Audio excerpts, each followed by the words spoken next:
नमस्ते सबैलाई अनि नमस्कार। सो आज चाहिँ हाम्रो घरमा के अरे सानो गार्डन छ अनि त्यहाँ गार्डनमा चाहिँ हाम्रो मम्मीले बुवाले चाहिँ धेरै मेहनत गरेर रोप्नु भएको खोर्सानी अब के छ यहाँ टमाटर म तपाईँलाई देखाउने छु। मम्मी के आज के गर्ने रे? म बैगुन टिप्न गइरहेको छु। बैगुन टिप्नुको लागि रेडी हो अनि सिजर र अनि यो चाहिँ अब यसले अनि यसमा आँट्छ होला बुवा चाहिँ यहाँ हेर्दै हुनुहुन्छ। सो यही go ल जाउँ। सो यहाँ चाहिँ छ यस्तो अब मम्मीहरू हिँडिरहनु भएको छ त्यहाँ हेर्दै हुनुहुन्छ कहाँ काट्ने भनेर। हाम्रो यो चाहिँ यस्तो छ हाम्रो पछाडिको बरन्डामा यहाँ चाहिँ छ यहाँ बुवाले चाहिँ गर्दा हुन्छ। हाम्रो यस्तो खालको यो चाहिँ सानो खालको हाम्रो गार्डन छ। हाम्रो घरमा चाहिँ एचबी भएको कारणले पुरा गार्डन गर्न दिँदैन, तर यसरी बाल्टीमा सानो सानो गरेर हामीले गरिरहेका छौँ। सो यसै छ। सो आज तपाईँहरूलाई म सानो भिडियो देखाउनु छु ल।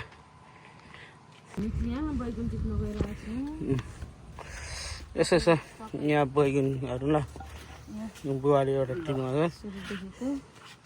यहाँ चाहिँ एउटा यस्तो छ बैगुनी बुवाले टिप्दै हुनुहुन्छ काट्दै हुनुहुन्छ। सो किन नतानेर छुट्टाएको बुवा किन काट्ने कारण चाहिँ के हो रिजन? कारण चाहिँ पछि यही फलमा यही बोटमा फल्छ। अब सबभन्दा राम्रो फल फलेछ यसपालि यो एकदम मिठो। कति महिना पछि यो उब्रेको? 2 महिनामा परमेश्वरलाई धन्यवाद भएको होस्। त्यो फल फलाउनु सृष्टि गर्ने नि परमेश्वर हुनुहुन्छ। हामी त यसो रोप्ने मात्र रोप्ने पानी गोलमेल गर्ने मात्रै हो।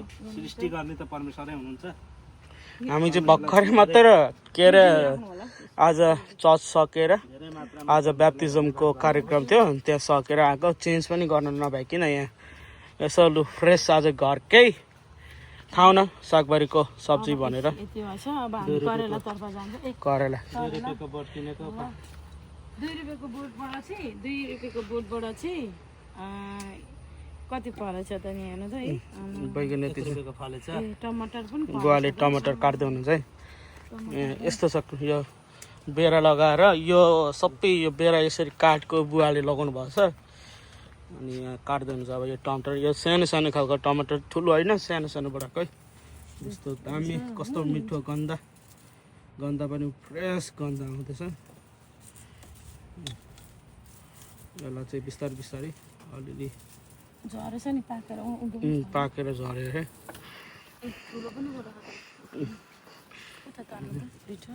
यस्तो छ यो। Yeah, so we have some garden here guys. So it's a beautiful garden.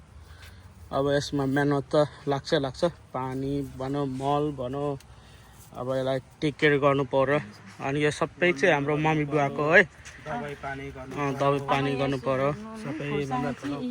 भन्नुहुन्छ नि ढिलो ढिलै फलो र तरी यो चाहिँ डल्ले होइन डल्ले खोर्सानी है मजाले फलेको छ। धेर छैन कति 7 8 9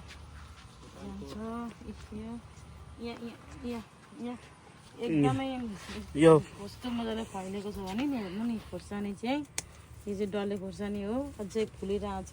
यहाँ पाकेर बुवाले पाकेको निकाल्दै भ्याएको थिएन होइन। अब आज चाहिँ टाइम निकालेर मेरो पनि छुट्टी यसो हाले छुट्टी बसेर चाहिँ यसो परिवारसँग टाइम स्पेन्ड गरौँ न भनेर चाहिँ यहाँ बुवाले चोड्दै हुनुहुन्छ यही यो के अरे अब त्यो अलिकति अप्ठ्यारो भयो काट्नुलाई हात लगायो भने मल हुन्छ नि त।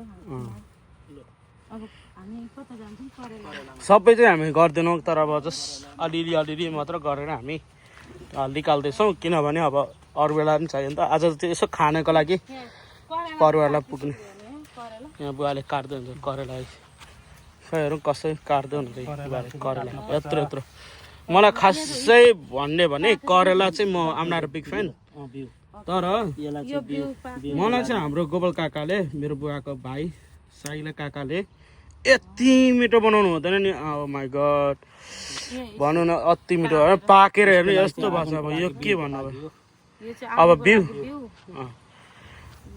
मैले के भन्दै थिएँ हाम्रो काकाले यस्तो मिठो बनाउनु हुन्छ नि खराएर नि मिठो बनाउनुहुन्छ क्या।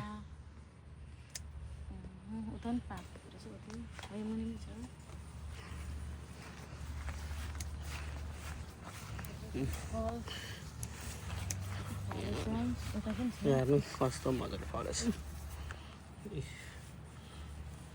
कस्तो मजा लाग्यो तपाईँलाई करेला टिप्नलाई? एकदम मजा लाग्यो।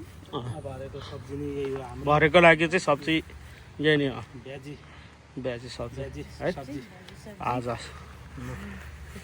हेर्नु यति भयो, हेर्नु अब हेर्दै हेर्दै यति भयो। डल्ले खोर्सानी अब यस मिनिङ खोर्सानी टिप्ने बेला भएको छैन, यो चाहिँ पाक्न पाक्दैछ दिँदैछ। यी। अनि सानो खोर्सानी चाहिँ पाकेको छ, त्यो चाहिँ टिप्नु होला। हाम्रो घरको पछाडि यस्तै छ। अब गार्डन यत्रै भयो होइन, बारी यत्रो छ। त्यसले गर्दा डर लाग्छ होइन, आमा बाउले गरेको देखेर। अनि मलाई चाहिँ यसरी खेती गर्न चाहिँ यति नै मनपर्छ। एचुवे नभएको भए चाहिँ ठुलै गर्थ्यौँ हामी, तर अब पुरानो घरमा चाहिँ ठुलो थियो गार्डन होइन। तर यहाँ पछाडि चाहिँ हाम्रो रोज फ्लावर पनि छ। रोज फ्लावर कति मजाको रोज फ्लावरहरू पनि छ पछाडि, बुवाले रोप्नु भएको। यहाँनिर अब के टिपेको बुवा? खोर्सानीको पालो अब बुवा बुवाले काटिसक्नु भयो, अब बुवा मम्मीले यसो काट्ने अरे, म टिप्ने छु। हेर्नुहोस् मम्मीले है, टिप्ने अरे। यो चाहिँ धन्यवाद।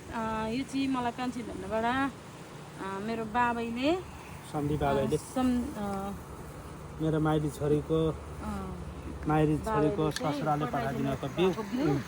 यो चाहिँ भुटानकै भनेर तिनवटा भुटान नेपालको बिउ भनेर पठाउनु भएको, खाँदा पनि नेपालको जस्तै टेस्ट हुन्छ। म त अस्ति ट्राई गरिसकेँ, पाएको पनि है। पाकेको छ।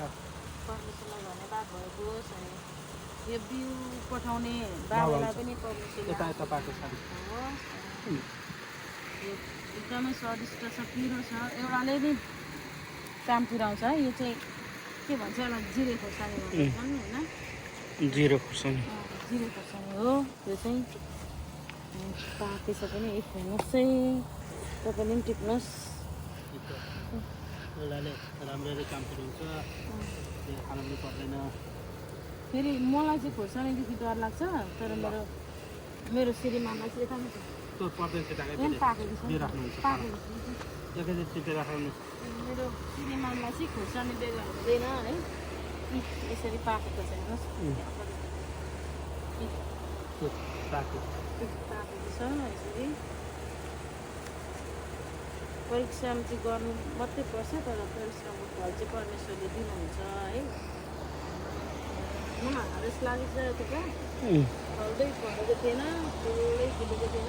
यसपालि चाहिँ यसपालि पानी पनि मजाले पर्यो, झन्डै हावाले चाहिँ झन्डै उडाइदिएन। यो मिन्ट जस्तै रहेछ त, के हो यो? यो चाहिँ यसलाई चाहिँ भुटानमा नेपालमा चाहिँ यसलाई सिस्नो भन्छ।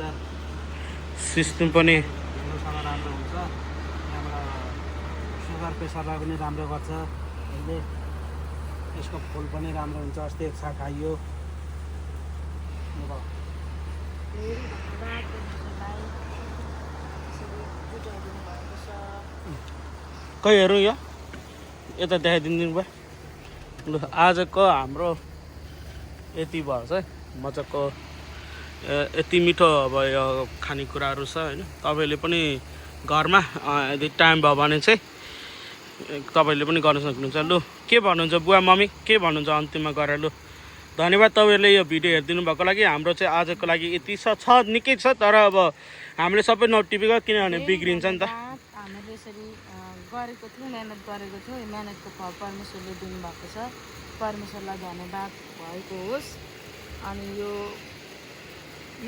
गर्न हातखुट्टा लाग्नु पनि परमेश्वरले नै दिनुभएको हो। सबै सृष्टिकर्ता अनि परमेश्वर यो हेरेर तपाईँहरूले पनि साथ दिनु होला। जय मसीह। जय मसीह। ल